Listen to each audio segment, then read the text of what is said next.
Hello, my name is Joseph Walechko. I'm a clinical psychologist, and I will be talking to you today about mindful eating and mindfulness practices and the importance of these things. Now, I have a program called Mindful Eating and Stress Management, and I will be emphasizing the two basic components of that program in this presentation today. I'd like to start by saying that we live, as you know, in unprecedented times, that we are bombarded by a lot of stress, a lot of anxiety. This pandemic has really wreaked havoc with so many aspects of our lives that it's become very difficult. And for that reason, there's no greater time to start a mindful eating and a mindfulness meditation practice. So, to begin with, mindful eating and mindfulness, my practice, has two elements. One is the mindful eating piece, the other one is mindfulness. And the two basically go together. You need both of them. So, I'm going to be talking first about the mindful eating and then about the mindfulness practice. You will be given handouts which kind of cover everything I'm going over today so that there's no need to write anything down. You will have it all laid out for you. Now, let's start with some preliminary suggestions on how to approach all this. First is that the richness of the practice is in the practice. In other words, it's not about listening to me, it's not about reading books and seeing more videos and talking to people. It's actually doing the practices. So there will be homework suggestions, and it's the experience that rules, as I like to say. So, another comment that's important to note is who benefits from mindful eating? Who's a good candidate for mindful eating and meditation practices? Basically, I've done informal research which tells me that there are three elements to it. First, if you are open minded, two, willing to try something different, and three, fed up, mindful eating and meditation is for you. Okay, very important. Now, another thing that's very different about these practices than the usual approach to how we do things is that with with mindful eating and mindfulness, we don't focus on results. We're not trying to get to a goal. What we're trying to do is just be present in what's happening in this moment. Whether we're eating, meditating, walking, it doesn't matter.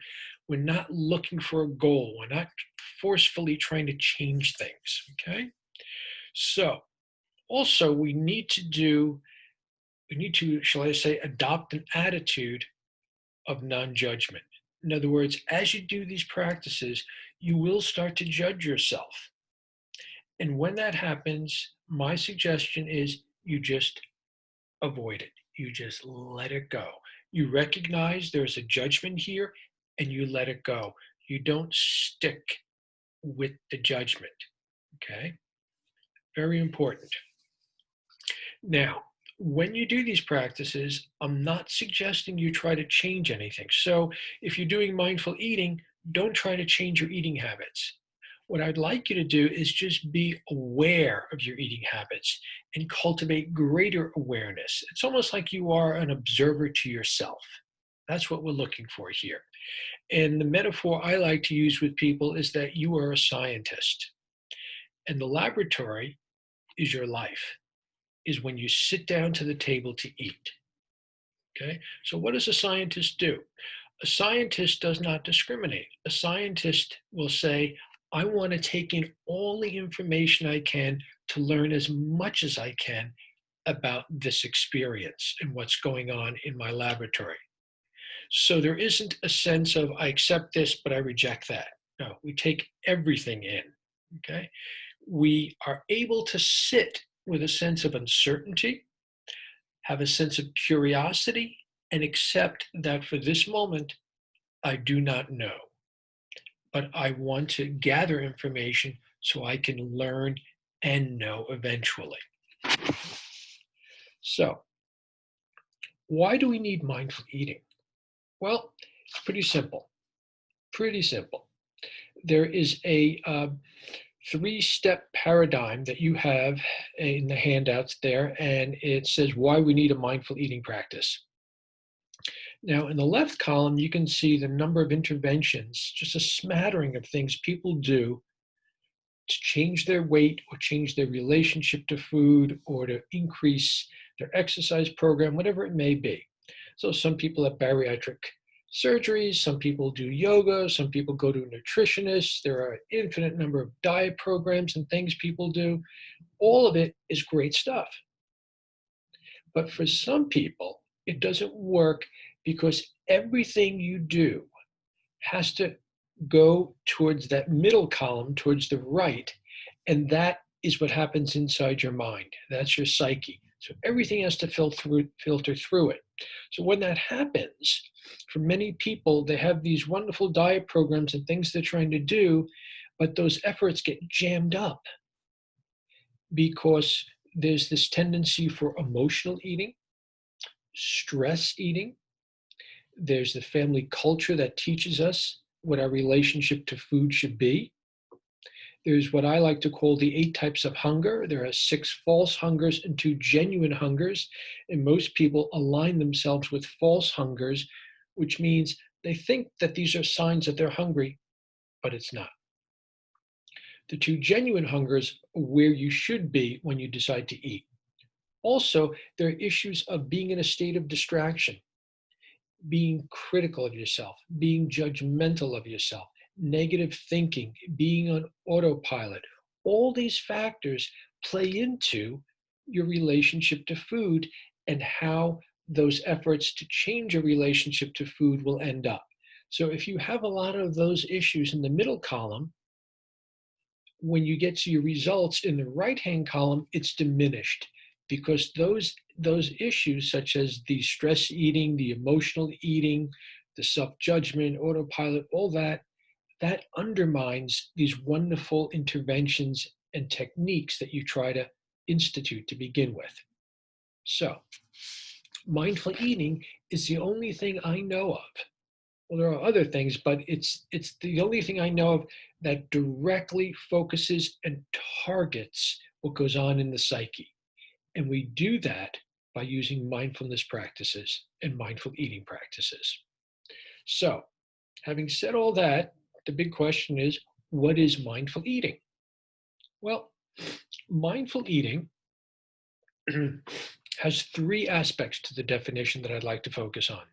One is that when we eat mindfully, we pay attention to the 5 senses. So what does the food look like? What does it taste like? What does it smell like? Is it hot? Is it cold? Is it soft? Is it hard? Is it crunchy? Paying attention to the 5 senses. It also means paying attention to the thoughts and the feelings you have in the course of the day that relate to food. Very importantly, okay? That's number 1. The second part to the definition is that when we eat mindfully, we choose foods that are satisfying and nurturing to the body. Now, the only way you know if something is satisfying and nurturing is if you pay attention to how it feels in the body. Okay? If you're in your head all the time, you're not going to know because the real true gauge is your body. So, for instance, if you eat a salad, that's going to make your body feel a certain way. If you eat 3 donuts, that's going to make your body feel a different way. Okay? So it's learning to get in tune to the body to know what satisfies it and what doesn't.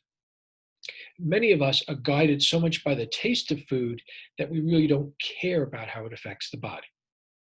And that's what gets us into trouble. The third thing is that when we eat mindfully, when we don't feel hungry anymore, when we feel satisfied, we choose to stop eating. Okay. Now, if you are not in touch with your stomach and your body, you don't know whether or not you're still hungry. Most people are driven by their heads and what they see and how it tastes and how it looks, and that's how they make this decision. But if you can shift to an attitude of, okay, let me see what my body's telling me. Am I still hungry? Do I need more food? if that could be the guiding light, and if you could choose to stop eating when your body's no longer hungry, that makes a big difference. And as it turns out, I've had this program, I've worked with a lot of people, and I've never had one person tell me that they can't choose to stop eating once their body is no longer hungry. Okay? So, if you look at the three aspects to the definition I've just given you, there's nothing there that has to do with depriving yourself, struggling, needing willpower, deprivation, none of that. It's honoring your body. It's listening to your body, paying attention to what it wants, and we honor it by giving the body what it wants. Okay. So that's the mindful eating piece. Now I'm going to shift gears and get to the mindfulness piece. So, what is mindfulness? Mindfulness basically means to pay attention on purpose in the present moment, non judgmentally. Pretty simple, very simple. I'll say it again. It means to pay attention on purpose in the present moment, non judgmentally. That's simple. Okay. And that challenging at the same time. Okay. So there was research done where they had over 2,000 people who were called randomly on their cell phones, and they were asked in any given moment in time, they'd get a call, and the person on the other line would say, "What are you doing right now? Are you in a state of distraction? And are you enjoying what you're doing?" So it turns out the people who said they were in a state of distraction didn't like what they were doing, and they weren't happy being in that state of distraction. The fascinating part is the people who were present, who said they were not in a state of distraction at that moment, found that they were happier. And they also found that it didn't matter whether or not they liked what they were doing, even if it was a difficult moment that they were going through, being present made it all the more better and manageable. So, what this tells us is that being in a state of distraction is not satisfying to us. Okay? It doesn't help us to adapt to circumstances, it makes them feel worse. So, mindfulness is about cultivating awareness so there's less distraction. So, I'd like to give you a quote, a great quote by Pascal, and it reads as follows: "All of humanity's troubles stem from man's inability to sit in a room alone." So, what he's saying basically is that it's our inability to just be with ourselves that causes so many problems. Humanity's problems stem from just that, our inability to be with ourselves.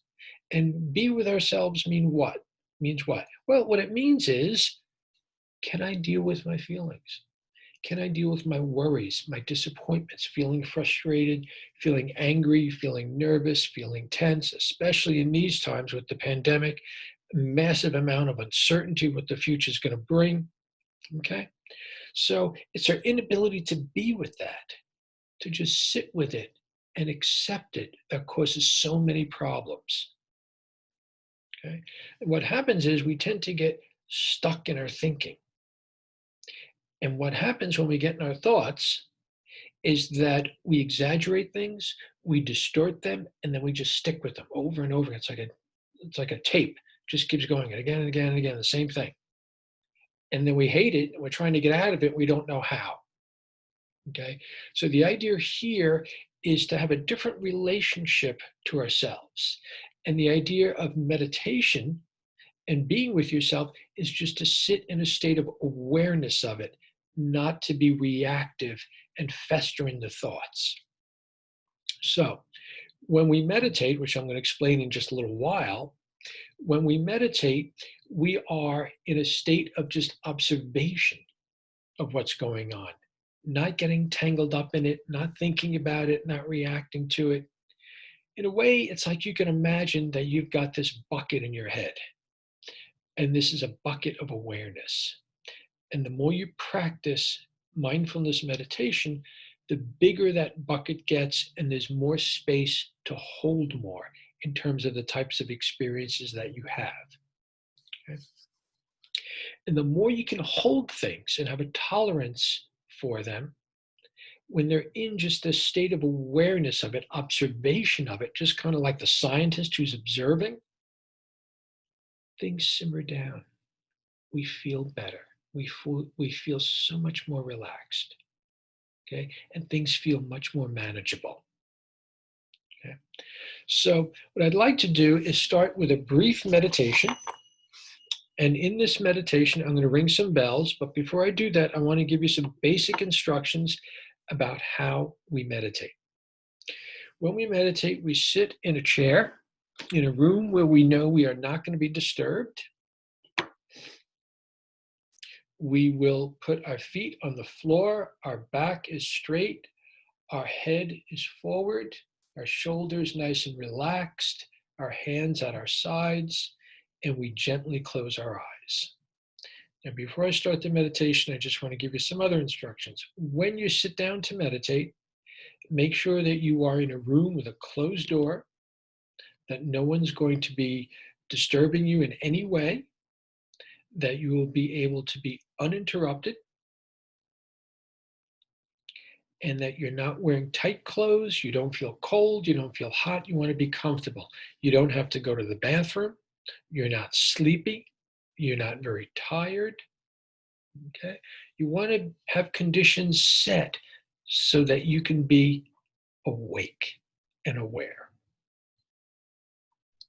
And there will be further information given to you in the handout about this. But, excuse me, that being said, let us try a brief meditation.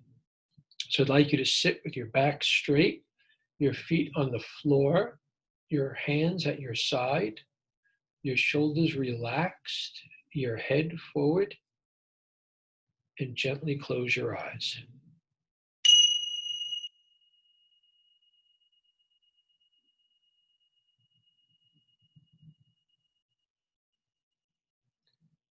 I would like you to bring your attention to your body.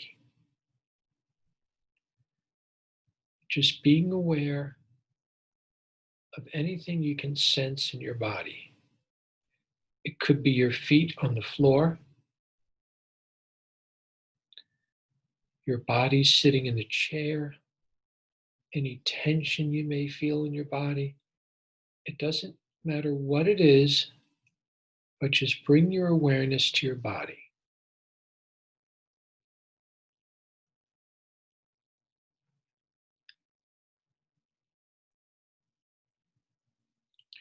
And we're not thinking about it, we're not having thoughts about it, we are just in a state of awareness of it.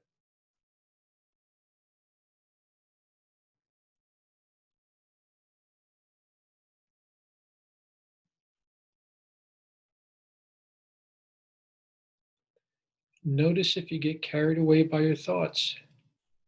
Well, when you do, which will happen eventually, I guarantee it, just gently bring your attention back to your body. There's no need for judgment or criticism. Just gently redirect your attention back to your body.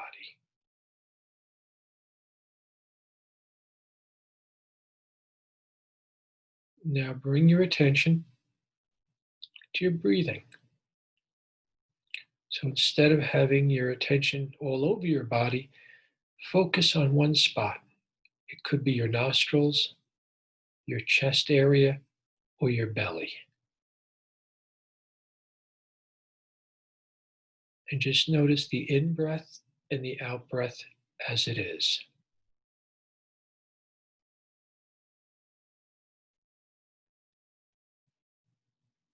Just riding the wave of awareness as the breath goes in and the breath goes out.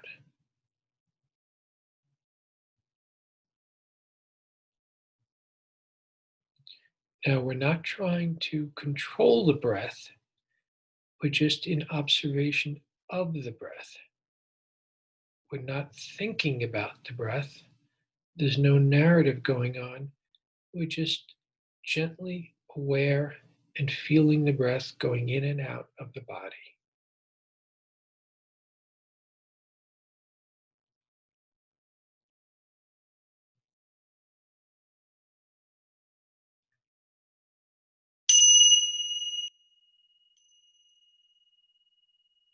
And when you're ready, just gently open your eyes.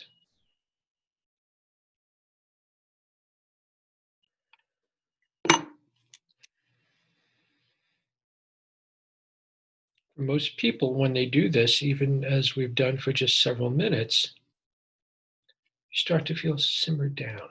You start to feel better. You may even notice that my voice is kind of quieted down a little bit. Okay. That's meditation. That's formal meditation, as we like to call it. So, in my program, I teach people specific mindful eating techniques on the one hand and mindfulness practices on the other so that they go together. They go together.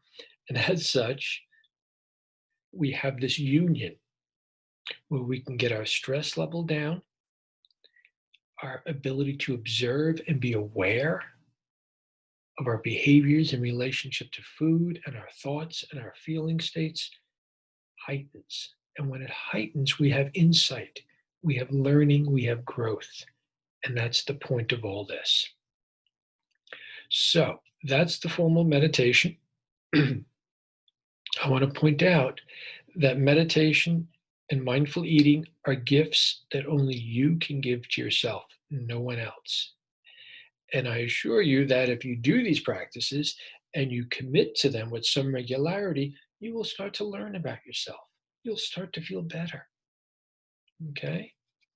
That you will start to understand your relationship to food more. And those little insights feel good. Okay? And the research shows that when people do these practices regularly, there are considerable benefits. And there's one sheet that you are given that explains some of the research findings about what benefits people do have in terms of meditation and mindful eating. So I encourage you to look at them. I encourage you to read the handout, and I go through more details of how to do the meditation. And I have some suggestions about how you can start mindful eating. And there are 3 options about guided meditations. Now, for beginners, it's always helpful to have a guided meditation. It's kind of like a training wheel when you're learning how to ride a bike. So, after a while, you don't want to have the guided meditation, but for beginners, it's very helpful. It creates a nice structure. And it's good to start with maybe 5 minutes a day, every day. You could do these exercises, these guided meditations with your phone. I also put in suggestions about an app, a free app called Insight Timer, so that you can set it and you'll hear a bell go off at the beginning of the meditation and another bell go off at the end. And that will help you to be able to really commit to the practice without being distracted by squinting and is it time yet? Did I do my 5 minutes? None of that. You really want to be able to settle down and enjoy the experience and start to benefit from meditation and mindful eating. So I encourage everyone to read the materials that you have. And also, if you want to learn more, you could check out my website called Mindful for Life. That should be in the handouts there. It's MINDFUL, the number 4, life.com. So I thank you very much for your time, and I hope that this information will be very helpful to you. Bye.